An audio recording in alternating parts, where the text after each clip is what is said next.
Olá, eu sou o Paulo. Sejam muito bem-vindos à primeira edição do Biotalk. Biotalks. Cada vez mais próximos da época natalícia, o NEB traz uma nova prendinha inovadora que esperemos que gostem.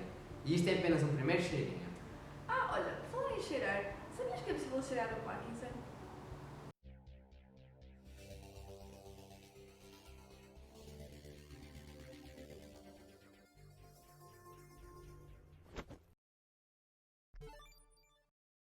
A evolução da medicina é tanta que temos observado um aumento da esperança média de vida. E se há alguns anos falávamos mais sobre a quantidade de tempo que conseguimos viver, agora falamos mais sobre a qualidade de vida que podemos ter. E o Parkinson é um bom exemplo disso. Sim, para além disso, o Parkinson é uma doença de causa desconhecida e atualmente a melhor estratégia de combate é pelo diagnóstico antecipado, o que torna muito mais interessante esse método pelo olfato. Mas sabes como é que surgiu essa técnica? Bem, eu acho que tudo isto começou quando uma mulher que tinha um olfato muito apurado como detectar um cheiro vindo do seu marido que era um bocado estranho. Passado algum tempo, o marido foi diagnosticado com Parkinson. E depois, acho que foram também realizados alguns estudos nos quais se provaram que existiam cerca de 17 compostos voláteis que estavam então associados ao Parkinson. Isso é muito curioso. Será que todos estes 17 compostos são necessários? Será que eles são específicos da doença do Parkinson? E como é que esses compostos se libertam de todo? Sim, de facto, até agora, este tal estudo que eu falei só tinham sido testados os 43 pacientes. Por isso, até se fizermos mais testes, até podemos descobrir que se calhar existem mais compostos voláteis e que se calhar não é só para o Parkinson, mas sim para outro tipo de doenças. Sim, talvez seja uma forma de começar a diagnosticar qualquer tipo de doença. Ou então será algo específico de apenas doenças neurodegenerativas, quem sabe. Mas realmente, pensando bem, é uma forma não invasiva e revolucionária de nós combatermos a doença e impedir que ela se desenvolva e ganhe muito mais severidade. Sim, de facto, esta descoberta é muito útil e interessante, mas seria ainda mais interessante se nós conseguíssemos nem sequer desenvolver a doença.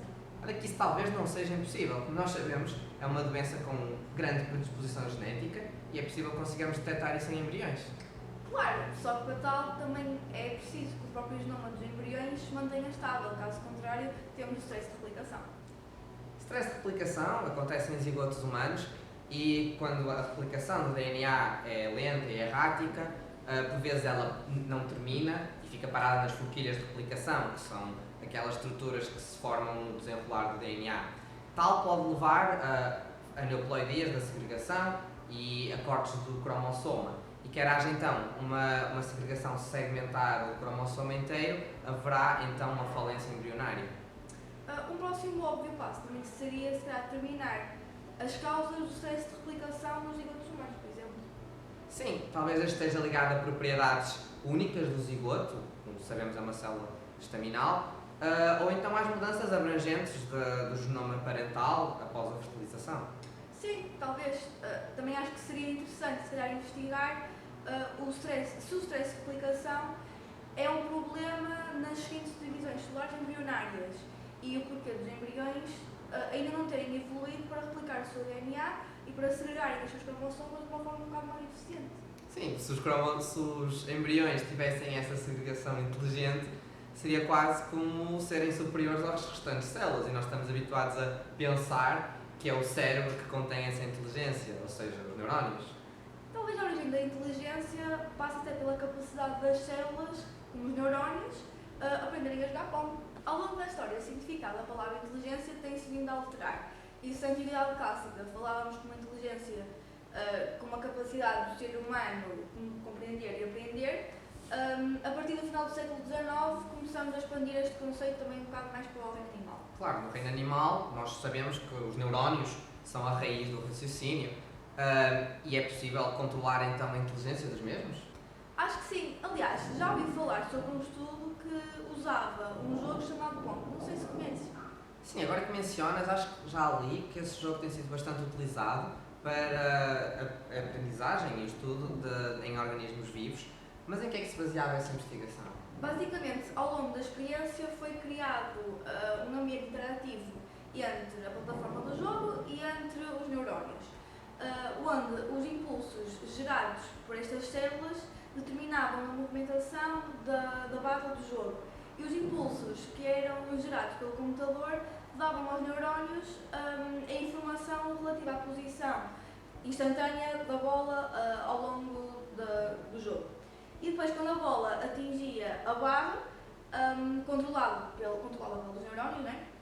Era gerado um estímulo específico que avisava as células do que tinha acontecido.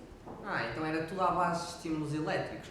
E então nós podíamos então esperar que o comportamento desses neurónios fosse evoluir no sentido de minimizar esses estímulos imprevisíveis?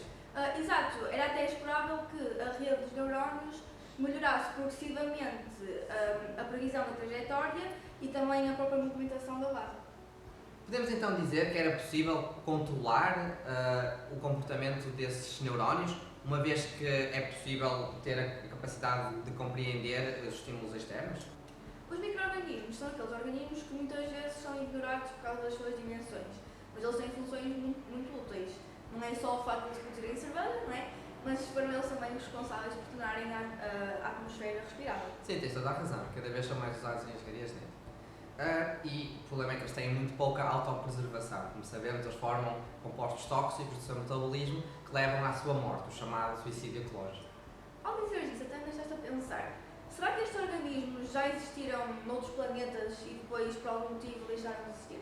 Já ouvi falar que sim. Eu vi um estudo que dizia que tal acontecia. E tenho quase certeza que era em Marte.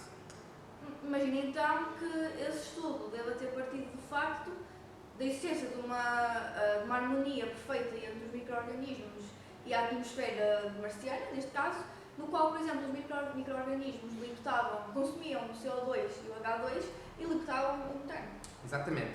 E era dessa troca gasosa que levava às alterações climáticas da atmosfera, neste caso marciana, que levou a um arrefecimento do planeta e consequente migração dos micro-organismos para profundidades inferiores. Será que foi então por isso que tivemos uma diminuição da biomassa? Será que o planeta foi congelando ao ponto do gelo ocupar então os poros que existiam na rocha e depois fez com que os gases não conseguissem passar, tornando então o planeta inóspito? É bem possível que sim, e tudo isto leva-nos a questionar em quantos outros planetas é que isto não poderá ter acontecido. Porque, aliás, o facto da existência da vida existir na Terra é todo um processo assim curioso e de um fator que é quase de uma sorte gigantesca. E com isto eu deixo-vos uma questão. Até que ponto é que é correto nós perturbarmos?